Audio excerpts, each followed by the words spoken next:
And I'm gonna tell y'all the truth about Canelo. Easy, man. Cakewalk. Easy. Y'all sitting up here, y'all praising this dude. This dude was nothing. Back in the gym. And I got my hair done. Shout out to the braider. My hang time. We've been working all day. All day we've been working, baby. Yeah, the size, the power of Canelo, he's got the guy. Then all of a sudden you go back and you say, wait a minute. The other guy's faster. The other guy's craftier. Floyd Mayweather has reportedly advised Canelo to avoid fighting Terence Crawford after seeing some intense new training footage. Mayweather was reportedly surprised by Crawford's lightning-fast speed-sharp foot movement and clean punch combinations. The leaked video shows Crawford looking more intense and prepared than most people had anticipated. We can't overlook. You never overlook any opponent. We can't base everything just off power. Floyd Mayweather has always been known for his bold opinions, and his recent comments about Canelo Álvarez are no different. Looking back at their 2013 fight, Mayweather pointed out that he was already 40 when he clearly defeated Canelo. He stressed how easily he controlled the fight, even though he was no longer in his prime, hinting that Canelo might be overhyped. In Floyd's view, the hype around Canelo doesn't match what he showed. In their match, it's a clear example that skill, timing, and ring smarts can beat youth and raw power. You could take a guy like Canelo, this guy could do, he can pick and choose who he want to fight. And I'm gonna tell y'all the truth about Canelo. Easy, man. Cakewalk. Easy. Y'all sitting up here, y'all praising this dude. This dude was nothing. I was almost 40 years old when I cooked this dude. Easy. Y'all always disrespecting our fighters. Live, only on DAZN, June 28th. Jake Paul versus Chavez Jr. Buy now at DAZN.com/box. Floyd Mayweather has often questioned Canelo Álvarez's physical changes over the years. He openly accused Canelo of using steroids, referencing his failed drug test in 2018 as something that shouldn't be overlooked. Mayweather, known for his focus on discipline and fair play, highlighted changes in Canelo's body and performance as warning signs for Floyd. This isn't just about a personal feud, it's about protecting the sport's integrity. He feels that such accusations raise doubts about every victory Canelo gets, especially when facing smaller or less powerful fighters. Canelo, and the list goes on and on about athletes that's been cheating. Been accused of cheating or been proven? No, been proven too. It's been proven. Yeah. Oh, Canelo. Oh shit. It's been proven. Lance Armstrong. Okay. And then Canelo talking about it was the steak that it was the meat that he was eating. So okay, now you eating, I guess you eating steroid cows. Man, these boys kill me. Jeff Mayweather brought fresh excitement to the growing talk around Crawford's rise. In his opinion, Terence Crawford has the kind of all-around talent and ability that could even challenge someone like Floyd. He mentioned that Floyd still stays in great shape, keeps training, and remains connected to boxing. Jeff suggested that if Crawford beats Canelo in a big way, a fight between him and Floyd could actually become a real possibility and something fans would want to see. This kind of talk builds major hype and places Crawford as the link between boxing legends and today's top stars. Everybody acting like Bud is the second coming of Mayweather. Y'all got the game fucked up. Mayweather actually didn't get hit. Bud gets hit by dudes that, like, who on Bud's resume is an equivalent of someone on Floyd's resume? So that's it right there. You know what I'm saying? Like, Floyd not getting hit by elites, Bud getting hit by non-elites, and somehow y'all think Canelo not about to touch. During the recent face-off between Canelo Álvarez and Terence Crawford, things heated up when Crawford suddenly pushed Canelo. Instead of being rattled, Canelo smiled and said it actually fired him up even more. The moment added real tension to an already intense lead-up to the fight. Canelo's reaction showed he embraces pressure and uses it to stay sharp. This wasn't just for show, it was a mental battle that pulled both fighters in even deeper and raised the excitement around their upcoming clash. Canelo, what did you think about the shove in that moment that happened on stage? Oh. I'm turning on right now. Right? Yeah. Did it make you want to go harder for the 13? I don't know, but made me feel more excited. Love it. I'm gonna train so far. Crawford has always acknowledged how much Mayweather shaped his growth as a fighter. It's not just about using similar skills, but thinking the right way. Like Floyd, Crawford has managed his career with strategy, making smart choices, building his image, and keeping his eyes on the bigger picture. In training, he focuses on discipline and precision, making sure everything he does has purpose. While their styles and attitudes are different, they both believe in the same core idea: outsmart your opponent, control your story, and succeed both in the ring and in the boxing world. But I know how you is. You be sizing niggas up, bro. Keep it a stack. Did you in your head size up Floyd? Like, you know what I'm saying? If we was ever keep it real, bro. Keep it real. I'm never that type of guy. I think that's some grimy shit. always been happy for him, been a fan of his, and I never imagined us fight. I never looked at him like, man, I know I'll be this. Boy, you capping, bro. I never even thought like fantasy fight me versus Floyd. Nah. Never. I never just was with a person and looked at him like, man, I'll beat his ass. Never. That's some hate type shit to me. Like plotting. I ain't never been that type of person ever. When Floyd talks strategy, it's backed by real experience. His win over Canelo showed how smart boxing can beat raw power. Floyd's message to Crawford was simple: don't try to overpower Canelo, break him down with movement, timing, and sharp awareness. Crawford's known for changing his approach during fights, which makes him well suited to follow that plan. This fight isn't about strength, it's about who can think quicker and adjust when it counts most, and that's exactly where Floyd believes Crawford has the edge. Terence Crawford jumping up from 154 to 168 and beating this quote-unquote version of Canelo Álvarez would diminish the accomplishment that Floyd Mayweather accomplished beating his version of Canelo Álvarez. Is it two different versions of Canelo Álvarez? And obviously, Canelo Álvarez is 62 wins, 2 losses, 2 draws, 39 big wins by way of knockout. He's a first ballot Hall of Famer. He is obviously bigger. When Floyd fought him, it was at 152 catch weight, but it had no rehydration clause. So you might as well just say it was at 154. Now, two things they have in common is that Floyd Mayweather was 36, 37 years of age. Terence Crawford is 37 years of age, going on 38. So he'll be 38 when he fights Canelo Álvarez. Floyd had already had 2 fights at 154. He had the fight with Miguel Cotto, and he had the fight with Oscar De La Hoya, right? Brooke's perspective comes from first-hand experience. He's faced the heavy-hitting Golovkin and the sharp skills of Crawford, so his views carry real weight. Brooke believes that taking on Canelo demands a mix of speed, smart thinking, and resilience. Crawford can't rely on his usual pace. He'll need to read Canelo's moves, respond quickly, and take control of the pressure. Each round will challenge his timing and focus. Brooke pointed out that this fight isn't just physical, it's a mental battle where the game plan has to keep changing on the spot. It's a wow fight, you know what I mean? It's two supreme athletes fighting against each other, but you've got to sway towards Canelo. Crawford's gonna have to, move up, and I know when I boxed Golovkin, there's a big difference, especially with someone that, fighting a middleweight, a mediocre world champion's okay, but when you're fighting someone like, Canelo or Golovkin, it's a different kettle of fish, I have to lean towards Canelo, but Crawford's very, very, very good.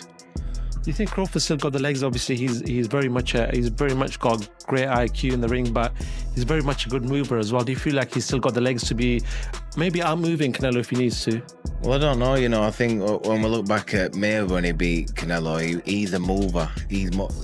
Crawford's not really like Mayweather in that aspect. He's more, he kind of sets his feet.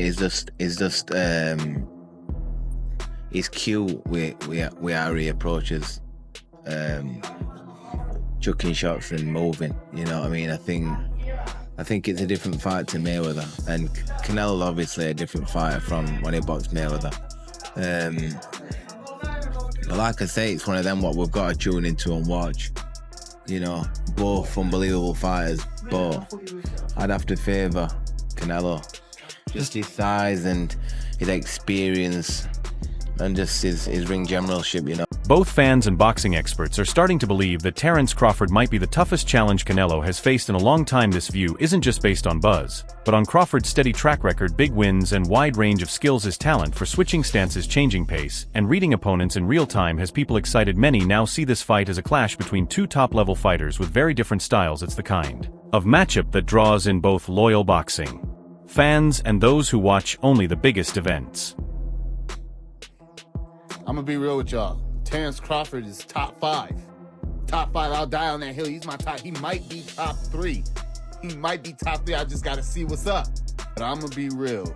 This Canelo might be the most fucking locked in Canelo I've ever seen in my life. My boy Canelo is too fucking locked. He's not even speaking Spanish no more. He's speaking fluid ass English. He's not even Spanish no more. Oh boy said, how will this affect the Canelo legacy if Terence Crawford beats you? He's not going to beat me. No, he's not going to beat me. But this will go down in boxing history. But he beat me. He's not beating me. No, you're not different. No, you're no different than no Spanish. Canelo is locked in. Yo, I'm telling you, this is that fight rap. I feel a little bit scared for my favorite. Terence Crawford and his team understand that following the same game plan as others won't be enough. Their strategy is built specifically for this fight. Crawford's style mixes patience with sharp accuracy, and his stance changes during rounds make him hard to predict. Facing a veteran like Canelo, who's used to setting the pace, Crawford will need to take smart risks, not wild ones. He has to break the rhythm, shift the flow of the fight, and throw Canelo off balance. It's not just about landing more punches, it's about forcing Canelo to question everything he usually relies on. How is Terence Crawford going to beat Canelo Alvarez? We need to talk about it. We look at the guys who've had success with Canelo. We'll look at Bivol, we'll look at Golovkin, we'll look at Floyd, and we'll look at Lara. Yes, I'll throw Lara in there, why not? I think all these fights are absolutely irrelevant coming into this bout. Some of them are just dated, or some of these guys' style just cannot apply. For example, a guy in Lara. If Crawford wanted to fight how Lara fought Canelo, he would probably gas out in 7 rounds, or if he made it 12, he just wouldn't get that decision. It's that simple. Let's take a guy in Golovkin. Crawford just simply does not have the punching power, nor do I think he has the gas tank at 68. He's not a good enough puncher to try to fight Canelo like Golovkin. He doesn't have the physical traits, even in the chin department. Then you have Floyd Mayweather. Well, both can have a bit of similarities. The speed, reflexes, technical prowess, IQ, timing, counterpunching, lateral movement. It's just too much from Floyd. I don't think Bud could take much from Floyd's game plan to implement it into his own success in September. Then you have Dimitri. The speed, the technical prowess, the IQ, the length is too much. So essentially, Terence Crawford is going to have to beat Canelo in a way that nobody has ever beaten him or gave him any issues in. I'm going to tell you exactly how Crawford's going to fight. He's going to fight like his damn self. It's too late in his career to change up the game plan. It's too late in his career for him to want to change up the game plan coming to a fight of this magnitude with a style he's never fought before. That will be a recipe for disaster. He's going to be more than likely off the back foot. He's going to be looking for counter shots. And I think there will be a point in this fight where he's simply just trying to survive. I like Crawford. He's an amazing pound-for-pound fighter. A different animal at 168. This is one of the greatest of all time. I see win scenarios for him, but I don't see him being realistic. I can see him fighting off the back foot, using his speed, timing, and feet to stay away from Canelo, but that's very, very, very unlikely. Oscar de la Hoya's warning brings a dose of realism to the excitement. He respects Crawford's talent, but points out a key issue. Size in boxing, even when skill levels match, physical strength and weight can make a big difference. De la Hoya has faced those challenges himself and understands how risky size mismatches can be. While the fight might seem balanced at first glance, the physical edge could go to Canelo. He reminds fans not to let hype or money distract from the real dangers. It's a message that greatness should always come with smart judgment. William who? Canelo versus William Skull. William who? Oscar being back in New York over here. No, let's just say Canelo Crawford, in the history of boxing, and this is the facts. Let's get it. If you see Thursdays, Fact Thursdays, I speak the facts. All right, I'll even do it for you. A good little man has never beaten a good big man in the history of the game, unless you go back to certain situations with Pacquiao beat me, but I was a dead man walking anyway. But a good little man never beats a good big man, so it's a tough test for Crawford, but I'm not counting him out. The bottom line, this is the truth again, it's a money grab. That's it. Nico Ali Walsh offers a fresh take on the fight by highlighting preparation. He says Crawford isn't stepping into this challenge unprepared. He's been training with bigger fighters to learn how to handle pressure, take powerful shots, and respond with smart tactics. This approach shows that Crawford's team is thinking beyond just skill. They're getting ready for strength too. Walsh sees this as the key to turning a tough matchup into a real chance to win, helping balance things out despite the size. difference. So I'm just worried about that. But you know, I think it's a great opportunity for both those guys. I think, you know, people are going to watch it, so it's an exciting matchup. And we have another mega fight. Let's be honest, September. Canelo and Crawford, two guys Yes. been around that you've trained with and things like that. Yes. Fight. You know, that fight, you know, everyone was siding towards Canelo. I would say it was like 80-20 people with Canelo before Canelo's last fight. But then after Canelo's last fight, it seems like it's more 50-50 now. So everything is just the build up for that fight is just going to be absolutely magnetizing. Like that fight, it's garnered so much more buzz after Canelo's last fight. And Bud is Bud. He's one of the greatest fighters in boxing history. He is one of the greatest fighters in boxing history. So it's going to be a fight. It's going to be awesome to watch. Have you sparred any of them? I haven't sparred Bud yet. I haven't been in Canelo's camp. I've met Canelo a few times. I love Canelo's team. Canelo's one of my favorite fighters. He's been my favorite fighter for the longest time. But you know, I have to be Team Bud because me and Bud are cool, and I have so much belief in Bud, and I know who he is as a fighter. He is one of the greats. So he could do anything, you know, he wants. And being around both of them and seeing how they work and train and things like that, what makes both of them the fighters they are, in your opinion? I've watched Bud, so for Bud in particular, he's calm in everything he does, and that kind of calm is scary to watch because it shows experience. You can see that he's been doing this for decades. You can see it with his shadow boxing. You can see it. Teddy Atlas views the fight as a battle of balance. While most highlight Canelo's strength and power, Atlas focuses on Crawford's intelligence. He sees this as an even matchup with each fighter bringing a unique kind of strength. Atlas believes Crawford's quick thinking, careful preparation, and strong determination can create moments where size doesn't matter. This isn't just a physical fight, it's a mental one, a challenge to see who can stay sharp and make smarter choices when the pressure is at its highest.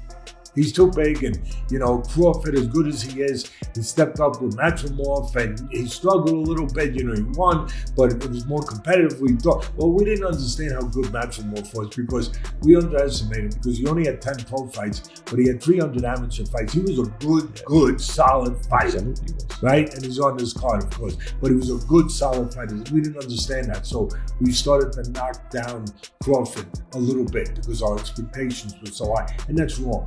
That's wrong. He won, he changed gears, he did what he had to do when he realized the level of this guy in front of him, and he got the win. But again, people are going to say Canelo's too big. He had trouble with a 154-pound guy when he went up from welterweight to that. So now he's going up to 168. Teddy, come on. How are you going to make an argument? You're going to make an argument to this, to the history of this sport, where little guys have been able to be big guys, because you reverse it. You reverse who's got the advantage and the disadvantage. Yeah, the size, the power of Canelo, he's got the advantage. Then all of a sudden you go back and you say, wait a minute. The other guy's faster. The other guy's craftier. The other guy has more options. The other guy is slicker. Oh, maybe he's got the advantages. Like the first time Pacquiao fought De La Hoya. And I know De La Hoya was having trouble with weight and all that. I get it, man. And that's fair. But still, I remember I picked that one. Every once in a while I pick one right. I remember that I picked that one where Pacquiao's going to win. And I said, yeah, you're saying that De La Hoya's bigger, he's stronger. He's got the power edge, he's got this edge. But the other guy's quicker. That's all for today's video. Thanks for watching. Stay tuned for the next one.